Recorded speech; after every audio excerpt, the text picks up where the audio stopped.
ভারতের মেঘালয়ের পাদদেশে বাংলাদেশের সুনামগঞ্জ জেলার তাহেরপুরের সীমান্তবর্তী এই জায়গাটিতে প্রচুর পরিমাণে সাদা পাথর পাওয়া যায়, যার কারণে এই জায়গাটি সাদা পাথরের পাহাড় নামে সবার কাছে পরিচিত। আজ আমি এই জায়গাটিতে যাওয়ার জন্য সুনামগঞ্জ জেলার টেকেরঘাট হতে মোটর বাইকে করে আমরা 4 জন মিলে যাচ্ছি। সুনামগঞ্জ জেলার তাহেরপুরের সীমান্তবর্তী রাস্তা এটি। রাস্তার এক পাশে রয়েছে ভারতের মেঘালয় পাহাড় এবং অন্য পাশে হচ্ছে সুনামগঞ্জ জেলার তাহেরপুরের সীমান্তবর্তী এলাকা। আমার পিছনে যে পাহাড়টি দেখা যাচ্ছে এটি হচ্ছে মেঘালয় পাহাড়, আর আমি যেখানে দাঁড়িয়ে রয়েছে এটি হচ্ছে সাদা মাটির পাহাড়। এখানকার সবগুলো পাথরই সাদা রঙের। আমার সাথে যুক্ত হয়েছে নান্দাইলের মানিক ভাই।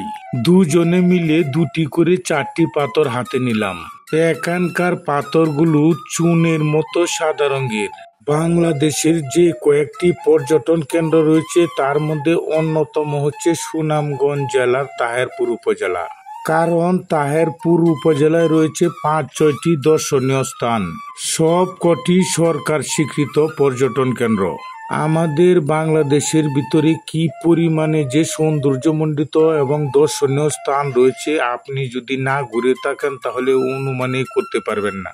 বিশেষ করে সুনামগঞ্জ জেলার তাহেরপুরে আসার জন্য বর্ষা মৌসুমই সবচেয়ে উত্তম। সুনামগঞ্জ জেলাটি বাংলাদেশের উত্তর এবং পূর্ব কোণে অবস্থিত। বর্ষাকালে এই তাহেরপুরে আসার জন্য নদী পথে আসা খুবই সহজ। বাই রোডে আসতে হলে সিলেট হয়ে তারপর সুনামগঞ্জ হয়ে আসতে হয়। মেঘালয়ের পাদদেশে বাংলাদেশের সীমান্তবর্তী উপজেলা তাহেরপুরের সাদা পাথরের পাহাড় নামে খ্যাত পুরো এলাকাটা আমরা 4-5 জন মিলে ঘুরে দেখলাম।